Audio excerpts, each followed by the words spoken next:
नागपुर महानगर पालिका में आने वाले समय में प्रमुख पदों की जिम्मेदारी संभालने वाले पदाधिकारियों के लिए व्यवस्था करने में जुट गया है। महापौर समेत 6 अन्य प्रमुख पदाधिकारियों के लिए वाहनों की खरीदी के लिए 1 करोड़ रुपए का प्रावधान किया गया है। महापौर के वाहन के लिए 30 लाख रुपए, जबकि उप महापौर समेत अन्य प्रमुख पदाधिकारियों के लिए 12-12 लाख रुपए का प्रावधान किया गया है। नागपुर महानगर पालिका के चुनाव हो गए हैं और प्रशासन अब आगे की तैयारियों में जुटता हुआ हमें दिखाई दे रहा है। इसी कड़ी में जहां मनपा मुख्यालय में जो प्रमुख पदाधिकारी हैं उनके लिए कैबिन्स को तैयार करने का जो है वो सिलसिला शुरू हुआ है। ठीक उसके साथ ही जो प्रमुख पदाधिकारी हैं उनके लिए वाहनों को नए सिरे से खरीदे जाने की भी जो है वो व्यवस्था मनपा प्रशासन ने शुरू कर दी है। नागपुर महानगर पालिका का जो वित्त विभाग है, जो पदाधिकारी हैं महापौर, उप महापौर, स्थायी समिति अध्यक्ष, विरोधी पक्ष नेता, सत्ता पक्ष नेता और परिवहन समिति के सभापति, जिनको नागपुर महानगर पालिका द्वारा वाहन की व्यवस्था कराई जाती है, उनके लिए वाहनों को खरीदे जाने का एक तरीके से क्रम जो है वो शुरू कर दिया गया है। इसके लिए 1 करोड़ रुपए का जो है वो प्रावधान किया गया है। नागपुर महानगर पालिका के या किसी भी महानगर पालिका के जो प्रमुख पदाधिकारी होते हैं उन्हें जो प्रशासन है उसके माध्यम से वाहनों की व्यवस्था जो है वो कराई जाती है। नागपुर महानगर पालिका में बीते 4 वर्षों से जो प्रशासक का राज है, ऐसे में पदाधिकारी मौजूद नहीं थे, उपलब्ध नहीं थे। ऐसे में उनके जो वाहन थे, उनके वाहनों का इस्तेमाल जो है वो अन्य अधिकारी या अन्य जो प्रमुख अधिकारी हैं वो कर रहे थे।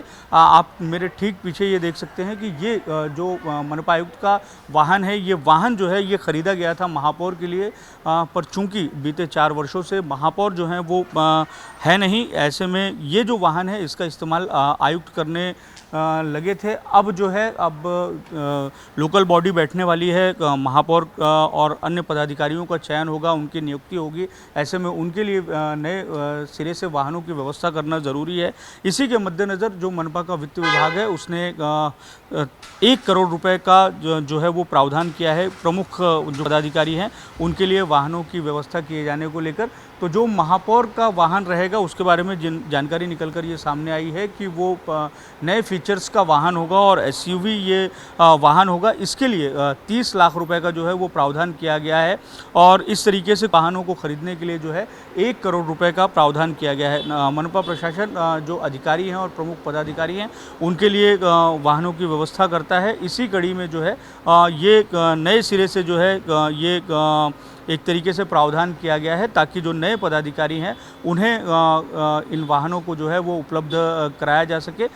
एक बात जो सामने आई है कि ये जो वाहन है वो खरीदे जाएंगे कारखाना जो विभाग है नागपुर महानगर पालिका का, उसके माध्यम से। लेकिन देखना ये भी दिलचस्प होगा कि ये जो 1 करोड़ रुपए का प्रावधान किया गया है नए वाहनों को खरीदने के लिए, कि क्या ये ईवी वाहन होंगे या पुराने जो पेट्रोल या डीजल के वाहन होते हैं वही जो है वो नागपुर महानगर पालिका जो है खरीदेगी। क्योंकि देखना इस मायने में भी दिलचस्प होगा कि मौजूदा समय में जो एक तरीके से नागपुर महानगर पालिका की सत्ता चौथी बार संभालने जा रही है भारतीय जनता पार्टी, उसका ये चुनावी एजेंडा भी रहा है कि वो आने वाले 5 सालों में जिन प्रमुख शहर की समस्याओं पर काम करेगी उसमें पर्यावरण के लिहाज से भी उसने एक तरीके से काम करने की अपनी तैयारी दर्शाई है। और ऐसे में अगर जो है मनपा प्रशासन ईवी व्हीकल्स को खरीदता है तो एक तरीके से ये बड़े संदेश के रूप में इसे जो है देखा जा सकता है। हालांकि अब भी ये तय नहीं है। जो बात निकलकर सामने आई है वो ये है कि पैसों का प्रावधान किया गया है, लेकिन जो नए पदाधिकारी आएंगे उनके एक तरीके से राय मशवरे के बाद या उनकी सलाह के बाद में ही वाहनों को जो है वो ख़रीदा जाएगा। तकरीबन 5 से 6 महीने में जो टाउन हॉल है वो बनकर तैयार हो जाएगा और उसके साथ में ही जो नए पदाधिकारी हैं उनके लिए भी नए सिरे से वाहनों की जो है वो व्यवस्था की जाएगी और इसके लिए 1 करोड़ रुपए का जो है वो प्रावधान सुनिश्चित किया गया है, रखा गया है। वीडियो जर्नलिस्ट विलास खड़से के साथ दिव्येश त्रिवेदी, यूएसएन न्यूज़, नागपुर।